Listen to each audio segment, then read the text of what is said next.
Good morning, good afternoon, and good evening to friends, colleagues, and connections. So today I'm really delighted to welcome Kate Methuen-Ley, who is a strategist, a C-suite advisor, and a consultant. And today we're going to talk about ultimately leadership and the journey to what is the C-suite, and maybe we'll explain for some people what the C-suite actually means, and Kate will give her contribution, her opinions and her thoughts, given her own particular experiences. So maybe Kate, you could introduce yourself and tell the audience a little bit about yourself. Okay, yeah, great. Hello and welcome to everybody. My name is Kate Methuen-Ley, and as we all explained, I'm an experienced advisor as well as a mentor and a non-exec director, working mainly with companies who are quite young but probably in their scale-up phase. I completed a languages degree in Swansea back in the late 90s and had a successful 16-year marketing career in well-known corporates and regional SMEs when I moved back to Wales. I'd had a few knockbacks with redundancy, so I decided I wanted to use everything I'd learned to really take control of my own destiny. A long weekend in Barcelona changed everything for me. So my then boyfriend, now husband, and I were in Barcelona, and I walked into a shop that I'd never seen before. And it was full of colourful, exciting, stylish things, fun things. And I really enjoyed the atmosphere. It was like nothing I'd experienced in the UK. Very light and fun, but also chic. I couldn't explain it. I was like, what is this place? And it was a Tiger store, which is now Flying Tiger Copenhagen. Within hours, I literally went straight back to our hotel, which was opposite, and I got my iPad. I was like, I need to know who these people are. I loved it. It's amazing. And I got in touch straight away with the head office team in Denmark, and to find out how I could be involved. Did they have a marketing job? Could we move to Denmark? But while I was on the website, I saw this little piece that said joint venture partnerships, and I thought, well, what's this? This is really interesting. And a joint venture partnership is, I kind of explained, like similar to a franchise, but you don't pay for the opportunity. So the joint venture was 50% owned by myself and my then subsequent business partner. We worked together, and 50% owned by the parent company based in Denmark. Tiger stores, for those who don't know them, they're variety retailers, I guess. I've been in a Tiger shop with my daughters. So. So yeah, you can get everything you need, everything you want, and everything you didn't know existed. And we started in the 90s in Denmark by a chap called Leonard and his wife Suze, and their business model to expand globally is to set up joint venture partnerships all in different countries. So at the time, there was only one joint venture partnership in the UK, and they were looking for more because it's a quicker way to expand quickly. Yeah. So 6 months later, I'd found a business partner, raised funds via grants and loans, signed the joint venture partnership deal with the parent company, signed for a prime venue in St David's in Cardiff, and we were on our way to opening that first store on the 1st December, and I was in Barcelona the last weekend in March, so it was a very quick process. I think once I found my thing, I just got on with it. Quite scary to have a retail outlet in a major shopping centre. And associated issues and costs. Exactly, it's not cheap. But I think because both Helen, my business partner, and I were so enthusiastic and bought into the concept of Tiger, because there was nothing like it in the UK. It was, it was just so different, and we were coming to the end of the last recession. Retail had been up and down, but this just seemed to add a new vibrancy. So we were both absolutely loved it. And so we were just determined to make it work. And I think maybe as much our enthusiasm and our determination was what endeared the landlords to us, I think. So that was 2013. End of 2018, 5 years later, 120 odd staff, 8 stores across Wales and the centre of Bristol. We both exited at the end of 2018 and sold our share back to the parent company, which is, they've done that with most of the UK partnerships now. And I then decided to take my skills on to supporting and mentoring. Okay. And I've worked with a large technical tech company, working with the CEO on strategy, structure, process, culture, integrating an investment. But then I've also worked with smaller companies as well who are possibly just coming out of their startup phase and helping them build their foundations to grow on. So that's me in a nutshell, kind of.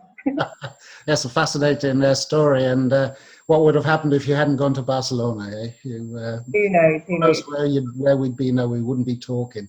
So you clearly clearly have a lot of entrepreneurial spirit, yeah, to be able to see an opportunity and to not just think about it forever, but act and do something. Which kind of brings me on to my first question about what does ultimately leadership mean to you? You clearly are a leader yourself, and you've worked with lots of leaders. What do you see as a common characteristic across that kind of sector? So for me, when I talk about leadership, for me, it's as much, if not more, about the people side of things. So it's always integrity first and foremost. I can't work for somebody who has lacks integrity at whatever level, above me or below me. It's so important to me. Yeah. So a great leader is trustworthy, transparent, none of this smoke and mirrors and none of this blowing smoke at people's bottoms, very politely.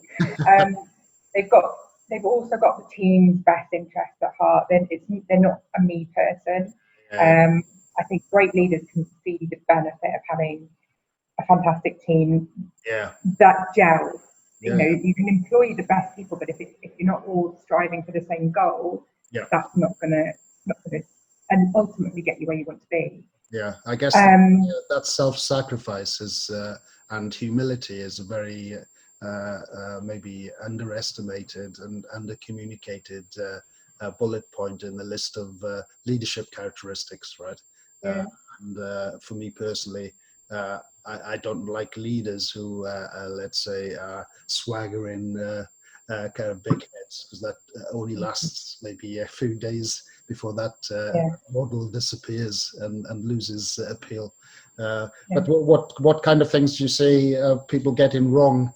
Maybe we just talked about a few, but what other things do you see people getting wrong, or making the wrong assumptions about what leadership is and what manifestations it has to other people? Yeah. Well, it's quite interesting you said that, because when I was thinking about our chat today and what I was going to say, ego is a massive turn off for me. So I think it really limits strategic thinking and doing the best for the business. I think sometimes people think that ego is a laser sharp focus on delivering results. But I just think it's a desire to be in charge, and I think there's a real difference between a leader and a manager, and I blame programs like The Apprentice for things like this. It's a very old. I think a lot of people get mixed messages from the media about what leadership is. Now in my career, I met several people at fairly high levels of companies, and ultimately they were quite almost uninspiring in some shapes or forms, because they didn't exude what you would see as the kind of Alan Sugar brash, you're fired kind of mentality. Definitely agree with you there, and I think this idea of hearing and not listening to the team really shows how they're probably not listening to their customers either. And not empowering people to do their role is not going to get the best for the team. I've always been a massive advocate of surrounding myself with people who can do it better than me, empowering them. I've never been intimidated by that, but I appreciate that some people, they have this idea that I can't do that because it weakens me, and absolutely it doesn't. It makes you a much better leader. I guess it tells you a lot about people's insecurity, and usually ego and arrogance is usually a shield hiding some deeper insecurity, which comes out in that control behavior rather than that more relaxed. I want better people around me than myself. I'm going to sacrifice myself for the team, etc. Yeah, so I think that's clearly you don't see that on The Apprentice typically, right? It's no, and I've had with it. if you're not cutting somebody's throat, then you don't appear to be good enough for the job. But I remember having a line manager once, and I was at quite a senior level, so I was reporting into C-suite, Yeah.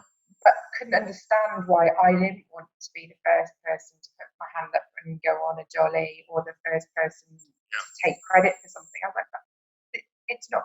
It's my team that have done that, so therefore they get the benefit, and I get a sense of pride that I've managed to inspire them to create that level of work or success, and that for me is much more motivating than a pat on the back and I think a bottle of champagne. Yeah, I would agree, and I think it's ultimately an inspirational way of dealing with people. You know, I've worked with a lot of people over my career, and let's say the ones that allowed me to speak, the ones that listened, the ones which were egoless, are the ones that I think back and try to think about their positive characteristics and try to emulate their behavior.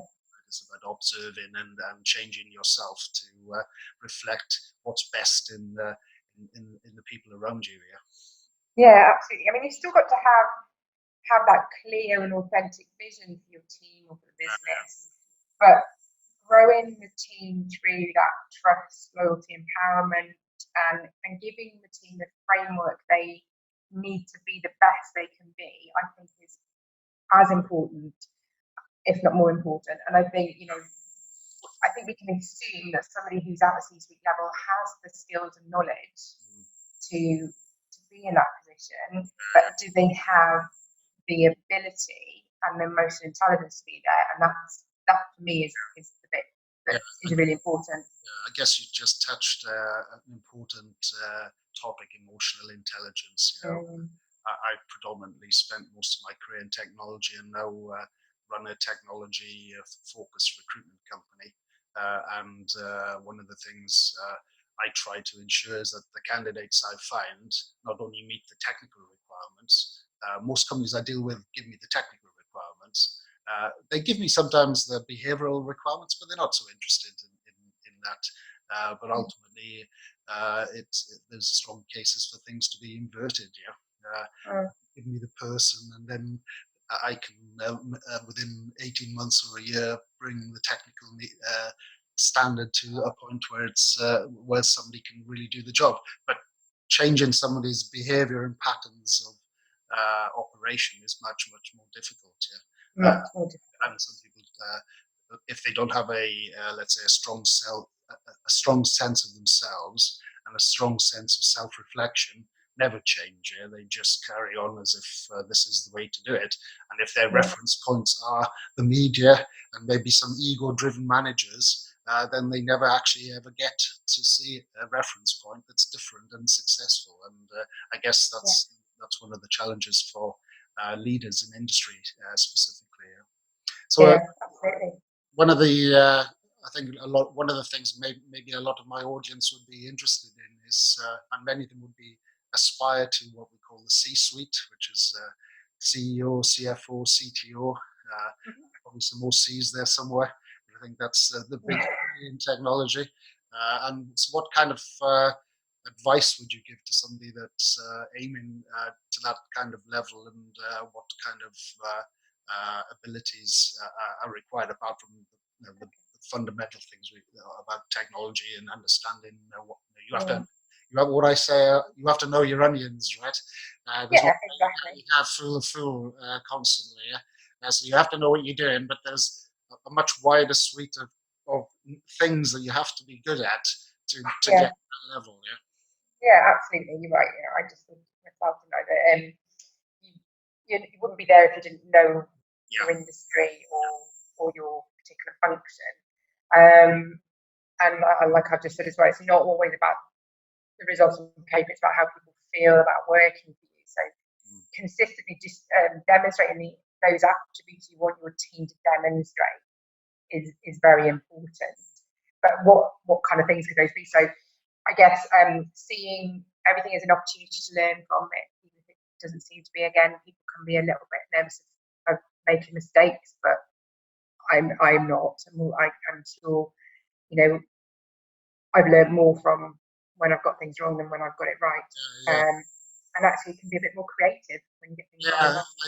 I'm a big advocate of innovation, and I spent several years pushing innovation processes in large companies, and not without its challenges. Even for technology companies, which you think would be very easy thing to achieve, but there's always a balance between innovation, the cost of innovation, and the return on investment. Right? So there's the engineers that want to be creative and create things, and there's accountants that want a return on investment, and somehow you have to bridge these two things together. So I think, for me personally, I think that it's this deeper understanding and wider picture of other people's needs. So I think some experience in finance, some maybe experience in sales and marketing.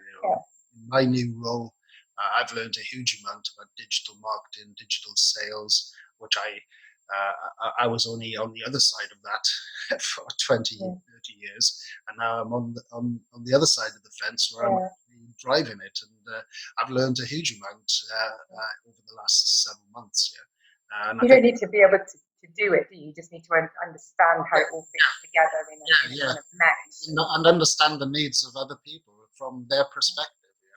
I think a lot of people get very focused on themselves and maybe focused on their specific ambition, and then don't understand any pushback and don't understand maybe a wider context. And I think it's always important to build your personal network internally in a company and externally, and actually show leadership by expressing an opinion, but also having a measured position that takes other people's let's say, uncertainties into account. And ultimately, I think you become more successful as a consequence. You don't always maybe achieve what you want to achieve, but you will achieve more than you would have just going down a single-minded track. But having that self-awareness, like you said, it is important for yourself, but it's also important for you to try and encourage that in your team as well. One of my early managers pulled me to one side one day and handed me a book on emotional intelligence and went, you need to read this chapter. But at the time, I could have been really offended, but actually I wasn't, because I was like, I've never really heard of this before. Oh, okay. So this is what I need to work on. But I think it's, as well, being in that leadership position, you're, like I said earlier, it's a very different to being a manager, because you're not that task-driven person now. You are the conductor of an orchestra, and this is an analogy we used to use quite a lot in Tiger. And being able to find the best in people and delegate that responsibility and not micromanage is a skill in itself. But it allows, because your job now is to focus on strategy, culture, long-term vision and results. You don't need to be getting involved in that nitty-gritty. Especially as that can maybe work with a handful of people, but once your organization expands, it is not survivable and ultimately is detrimental to success of I'd even say with a handful of people it's detrimental. I think the sooner you can empower your team, the much more successful and much more positive results you'll get all round. So again, I guess we touched on something there, feedback and failure. And I think one of the key characteristics for people who want to advance their careers beyond a stepwise, let's say, a typical promotion, if you want to get into a board level position, you have to accept feedback. You might feel that feedback is unjust. You might feel the feedback is wrong. But as one of my old managers told me very many times, perception is the truth. So if I perceive this, then it's the truth for me, regardless of what you're actually doing. You either haven't communicated something, or you're expressing something in a way which means he's not understanding what you're doing, and perception is potentially wrong of you and causes you problems. So that kind of thing, I think, is something, but it's typically a task and an activity which isn't really taught, or and I don't think, certainly in my experience, isn't particularly well developed. You know, people talk about emotion. You have to have emotional intelligence. You have to improve it. You have to be better at it. But nobody actually says this is what you do. Yeah, it's actually a Yeah, very difficult thing, and it's yeah, almost one of those things. People say like leadership is born rather than learned. Maybe some form of emotional intelligence is born rather than learned. But you can get a hell of a lot better than you are right. in leadership Oh, yeah, and in emotional intelligence. And I think a lot of that comes from one-to-one coaching, yeah, and yeah, being open to positive and maybe negative criticism, because sometimes the criticism has to be negative, right? You're yeah, just yeah, doing this wrong, yeah. There's no other way to yeah, mess it up, and you have to accept that. And if yeah, the perception is wrong, it's up to you. It's not the person that has the perception is the problem. It's you, yeah. You yeah. communicate a way of changing their mindset ultimately. Yeah? I And wonder, I wonder if that colleague you're talking about actually needed to improve his listening skills. oh, without a doubt, yeah, yeah, So there we go. So maybe it wasn't just yeah, an yeah, online thing. yeah. But yeah, I mean, I think in the number of years, he never asked me once for my opinion on anything. He just told me. So yeah, there you go. there we go. That's a But different. yeah, I mean, I was introduced to 360-degree feedback very, very early in my career. I was really lucky to work for what was BAS PLC, and at the time BAS owned Britvic, Yeah, yeah, Britvic, Pepsi, Tango, etc. yeah, BAS pubs, we had All Bar One, Harvester, O'Neill's, and BAS Brewers, and Intercontinental Hotels, and they were very, very good across yeah, all of the businesses in yeah, working with things like 360-degree feedback. So and it was consistently used for about 10 years of my career. And I remember the first time we were on an away week in the Lake District. I was with Britvic, and we did 360-degree feedback very openly in a room. I still have the flip charts from that session. And it was scary and daunting to get this feedback. And I actually was I probably had a little bit of a tantrum about it, to be honest. I didn't like the criticism.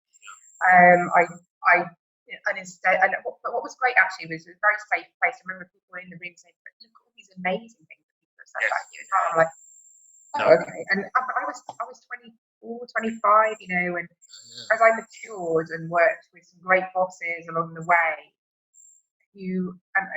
interestingly kind of matches what you were saying. He knew how to motivate people with that feedback, not just use it yeah, as something to as a bash you over the head yeah, with. yeah, I knew how to use that feedback. It really gave me the opportunity to pinpoint yeah, where I needed skills worked on, or where I needed, using the same term, my emotional intelligence worked on. yeah, And whilst it might have smarted a bit at the time, I cannot thank them enough for what no, it I did know, for me in my career, yeah. and the way I manage and the way Yeah, I conduct myself. I've gone through that 360 and peer reviews, 360 reviews, and yeah, you're always apprehensive when you start these things, but I got to the point where I actually quite enjoyed them. For I knew, I had enough understanding of myself to be able to predict what 90% of Yeah, what should be improved. I could write it yeah, down before I went back into the room and took it face to yeah. face. Uh, But I also find now that I can tell people when they first start working with me, I have this trait and I have this trait, and I'm not saying it's a good trait, but yeah, I recognise it, I'm aware of it, yeah, and I will try and adjust it when I yeah, notice I'm doing it. yeah, And I think to have the confidence to do that yeah, yeah. is Well, very important that at, comes at to this another level. that comes to another great aspect of leadership, which is vulnerability, right? And Yeah. this again is not a topic which appears to be in the mainstream thought processes of people. They expect leaders to be absolute and never wavering, yeah. But the reality, Mm, if you're in a leadership position, you're constantly worrying about this, and this. mm, Clearly, you have to be careful about how you express this, right? You can't tell you 120 staff that I think we're going to close down tomorrow because I yeah. had this dream last night, and I think it's all going to come to an end. So but this sense of vulnerability is also a strength, yeah, in terms of Mm, making sure that people actually, it makes you a genuine person, not somebody that's robotic or lacks emotional intelligence. We're back there again. Yeah, so this sense of vulnerability and sometimes saying, I don't really know what to do next, or accepting it, or just accepting that your approach was wrong, that you're uncertain about something, and when you express that to a team of people that you trust and respect around you, that is then their chance to try to help you and give you some guidance. Yes, it works in a circle in effect. Yeah. You need to be careful sometimes, though, because I think your team will look to you and how you behave in situations. So if it's a situation where you don't know the answer, how you address finding that answer out is really important. And if you're confident or if you're positive, they will be. And I worked with a leader once who was really bad at flip-flopping on decisions. So he'd make a decision and then you'd be like, right, everyone's off doing it. And then about you'd sleep on it, and then you'd be like, oh, he's changed his mind. And I remember kind of thinking, well, this is actually how the whole team works. And because they're reflecting that person's style in the way they work. And I think having, again, that self-awareness to understand, actually, my team are doing this. Is this something that I'm reflecting out is important? No, that's a good point. So what about for yourself? Do you have any business leaders in industry or elsewhere that inspire you? Or are they really just people that you've worked with? Do you know what? We kind of chatted about what we were going to talk about today, and I don't really have any big names to throw out there, because there's always somebody in the media that I thought, that's really interesting the way you're working, or I really don't like the way you're working. Most of my all of my leadership heroes generally are people I've worked with, and there's one in particular that he's the guy who gave me the book. He was about 5 or 6 years into my career, and he's still a friend now, and he always demonstrated integrity and lived and breathed the values of the business. He was so loyal, and he was fiercely protective of us as a team. He was at director level. He had 4 senior managers in the team. I was one of them, and then there was probably about another 10 people under us, and he was so loyal to us. He wasn't afraid to tell us when we got something wrong, but like I said, he would coach us to make it right. He was very enthusiastic about our role in the business, his role in the business. He would really get under the skin of anything. He taught me how to do my job as well in a very effective way.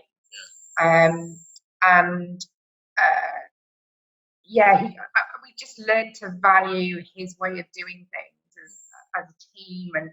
And in fact, one of my ex-colleagues from that time has worked with him twice since. Because she follows him around. And if I lived nearer the Midlands, I probably would as well, because I loved working for him. He was just as hard, right? He never got to shirk, but he trusted us. I'm talking early 2000s, so it's a while ago. And there's a lot of talk at the moment, isn't there, about trusting people to work at home and work independently. I've always very much been somebody who said, I have trust in you until you break my trust. So as long as you get your work done on time, I don't care where you do it, what you're wearing, how you do it. And I remember I used to say to this chap, Andy Portsmouth, his name, I used to say to Andy, is it all right if I go on my hair done today? And he'd be like, yeah, as long as you've got your phone on you, because he knew that I'd worked late a few days before, the work would get done, there was no meetings in, or he just empowered us to do our job well, but he was there for us if we needed help and support. And he actually wrote a book, I've got it here, on leadership, on casual leaders and leadership methods. I'll show you the details.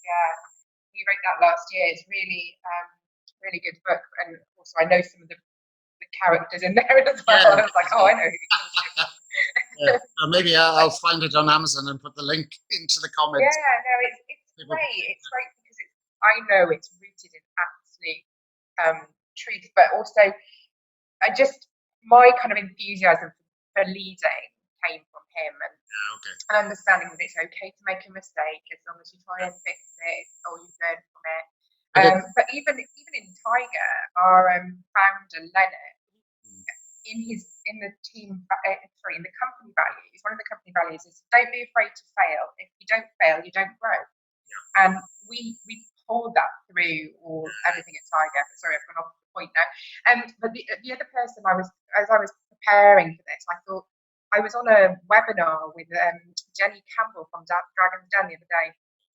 And I just thought, oh, you seem like the kind of leader that I'd like to work with. Because she was enthusiastic, she was open, she talked about the team values a lot. And something she said, which kind of goes back to something we were talking about earlier, she said, hire for culture, recruit for attitude, and train for skills.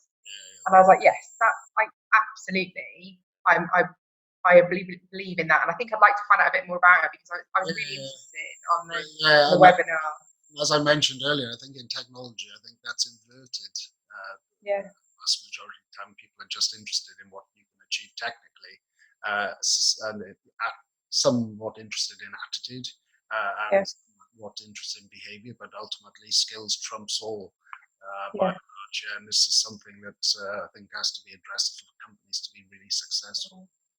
But I think the other thing I would say about leadership heroes or supporters. So I've written a few blogs on LinkedIn about my experiences through kind of startup journey. And one of the things I talk about is finding your fan club.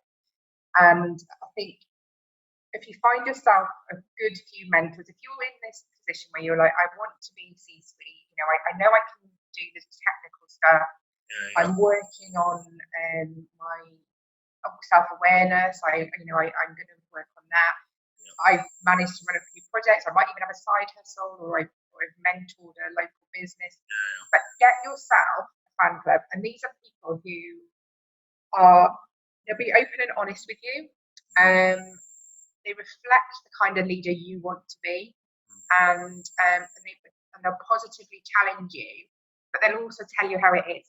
So they won't let you fool yourself, and they have your back, but they won't let you fool yourself. They'll celebrate your successes with you, but they'll also tell you when you're being a bit of a fool. It's actually when you think about it in terms of school, university, work, there are always very small numbers of very influential people that guide you through each stage. And when you resonate with somebody, it's very powerful.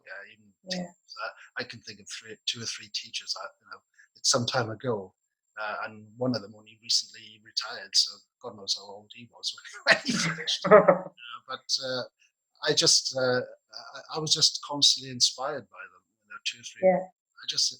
They trusted us. They talked to us like adults. They respected us, and I just even today I just admire them hugely. And through your career, you kind of meet and not many, a handful of these people that are really special. It's important to maintain. One of the things I talked about last week and the week before was the power of your network. And it's really important as you move through your career to keep in touch with these people, not for just your own sake, but just like you say, a fan club is a collection of people that stick together. When you move on to just leave the past behind, but ultimately you should pick the best and keep in regular contact and communication. And I think it holds a lot of positives down the line ultimately. Because there's plenty of people out there who will be say the right thing or say what you want to hear, but these are a special breed of people who know when you're doing well and talk to you about it. When I feel somebody tells me something and I feel my hackles rising, I stop myself and think, why am I feeling like this? Why is what they're saying to me? Why does it affect me like this?